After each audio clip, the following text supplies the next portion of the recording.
Hello les amis, ça fait plaisir de vous retrouver sur la chaîne Crypto Phoenix, la chaîne où on parle crypto, NFT et beaucoup de la crypto OMI. Le sommaire du jour, on va tout d'abord faire une analyse technique de la crypto OMI, voir comment la charte a évolué depuis la semaine dernière et quels sont les scénarios envisagés pour la suite. Puis, on va rapidement passer en revue une crypto NFT qui m'a été demandée et qui est revenue plusieurs fois en commentaire. Il s'agit de Chiliz qui a un bon potentiel d'un point de vue technique et je vais vous expliquer exactement pour quelles raisons. Enfin, restez bien jusqu'au bout les amis parce qu'à la fin, je vais vous parler d'une pépite NFT dans le domaine du gaming qui risque de tout exploser en termes de rentabilité en 2022, voire peut-être même avant, un peu comme l'a fait AXS. Donc restez bien jusqu'au bout les amis, ça va être super intéressant. On commence donc par l'analyse technique de OMI en se rendant sur la charte des prix. On est en daily où chaque bougie représente une journée et ce qu'on s'était dit lors de la dernière vidéo, c'est que on se trouvait dans la zone d'extension qu'on appelle la garage zone ici, obtenue grâce aux extensions de Fibonacci et que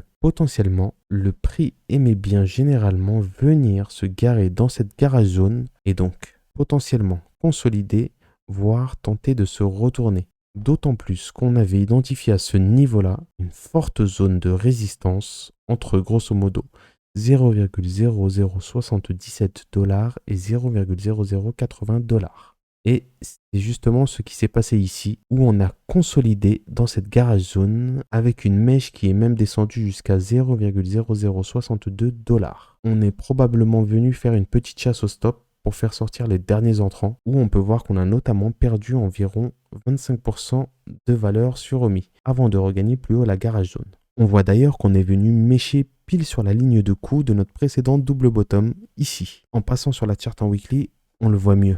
On constate d'ailleurs que d'un point de vue chartisme, c'est très propre avec des lignes de coup ici qui sont systématiquement retestées après chaque structure en W. Ce sont les fameux pullbacks. Et c'est un signe assez puissant qui pose généralement de bonnes bases pour la suite. Donc je repasse sur la charte de OMI en daily. On se trouve donc toujours actuellement dans cette garage jaune. Et on trace le premier arrêt de ce mouvement ici. Avec le retracement de Fibonacci, on s'aperçoit qu'on n'a pas cassé le premier arrêt situé à 0,0070 $, même si on voit qu'on a méché plus bas. Nous, ce qui va nous intéresser, c'est principalement les clôtures en fin de journée. Et à ce titre, on tient toujours le premier arrêt. Donc jusqu'à preuve du contraire, à l'instant où je vous parle, l'objectif est d'aller faire des plus hauts sur OMI.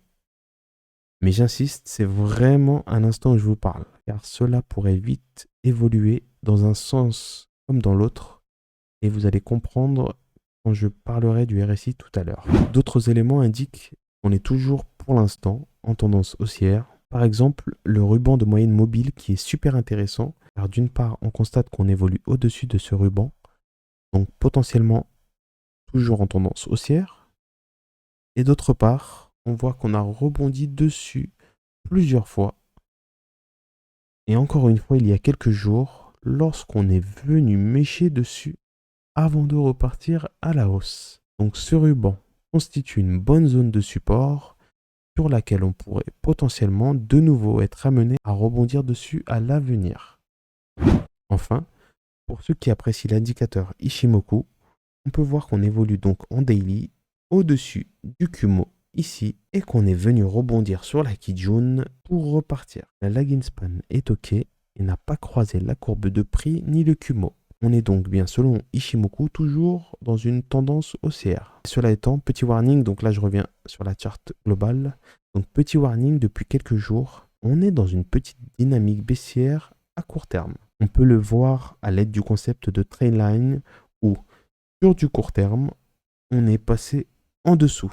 Maintenant, il faudrait passer de l'autre côté définitivement et idéalement avec des structures en W de l'autre côté de la trendline. Même si sur du moyen long terme, on constate qu'on est toujours dans une tendance haussière, on reste vigilant suite à cette petite dynamique baissière. D'ailleurs, l'indicateur Williams, qui est la courbe en jaune ici, est sorti de son état d'enfoncement en zone de surachat, ce qui montre que le mouvement acheteur perd momentanément de sa force. Concernant le RSI, on avait dit dans la dernière vidéo qu'on allait peut-être voir se former une structure en M, signe que les vendeurs reprennent le contrôle du momentum, mais cela ne s'est pas fait.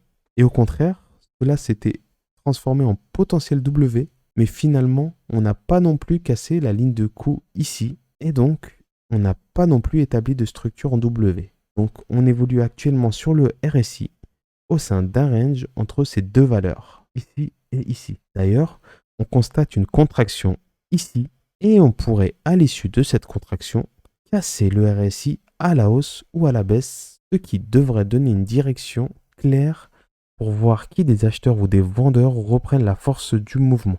Concernant les volumes, rien de particulier à dire, si ce n'est qu'on aimerait voir se développer des volumes acheteurs envers ici croissants, mais que pour l'instant, c'est indécis techniquement à l'heure où je vous parle. Donc, on peut se dire, c'est qu'en termes d'objectifs, on bataille toujours pour casser la résistance des 0,0080 $ sur laquelle on bute, mais qu'il va falloir dépasser pour tenter l'objectif suivant qui est la zone de rechargement de short, puis entre 0,0086 $ et 0,01 $. Maintenant, si on parvient à poursuivre cette petite dynamique baissière qui a commencé à être instaurée, on pourrait descendre dans un premier temps en zone de rechargement entre deux valeurs, 0,0057 $ ici et 0,0062 $ là. On surveille également le dollar index qui ne semble pas vouloir abdiquer si facilement, car généralement, quand le dollar index est un peu en PLS, cela peut bénéficier à différentes catégories d'assets, comme le Bitcoin par exemple. C'est en général le cas, même si ce n'est pas toujours une science exacte, mais on reste vigilant et on surveille quand même. On va maintenant rapidement passer en revue la crypto Chiliz qui m'a été demandée. On voit qu'on est toujours en zone de rechargement, donc c'est intéressant pour un investisseur. Encore une fois, je vous dis pas d'investir, je ne donne pas de conseils en investissement. Je vous dis juste qu'en général, un investisseur aguerri cherchera à investir en zone de rechargement ou même plus bas encore. Bon, après en weekly où les structures sont plus puissantes qu'en daily, on peut voir la formation d'un très gros W, donc très très bullish. Par contre, la validation de ce W weekly par la cassure de la ligne de coût se fera hors zone de rechargement. Donc c'est aussi un élément à prendre en compte car à voir si cela rentre dans son plan ou pas. De plus, on n'est actuellement ni en condition de survente ni en condition de surachat. L'OBV est bien croissante et au vu de la charte des prix, on peut se dire qu'il y a une forte accumulation sur cette crypto Chiliz, peut-être par la smart money. Je ne dis pas que ça va aller forcément plus haut, mais en tout cas techniquement parlant, c'est très bullish. Enfin, la pépite dans le domaine du gaming qui risque de tout exploser en 2022, c'est Illuvium les amis. J'en ai entendu parler plusieurs fois et plusieurs personnes l'annoncent comme un potentiel futur AXS. Techniquement, on est venu former une structure bullish en W, mais bon, c'est à prendre avec des pincettes car la crypto est assez récente et on n'a pas encore beaucoup de recul sur la charte. Les amis, dites-moi en commentaire si vous connaissez ce projet et si cela peut être un très bon plan pour l'avenir. Sinon, pour ceux qui souhaitent que j'analyse d'autres cryptos, n'hésitez pas à me l'indiquer en commentaire. Je regarde fréquemment les commentaires. J'espère que cette vidéo vous a plu. En tout cas, pour soutenir la chaîne, n'hésitez pas à liker s'il vous plaît. Vraiment, ça récompense le travail fourni et ça m'aide. N'hésitez pas à vous abonner si ce n'est pas encore déjà fait, car vous aurez chaque fin de semaine une analyse de la crypto OMI et d'autres choses encore qui arrivent sur la chaîne. Merci les amis, ciao!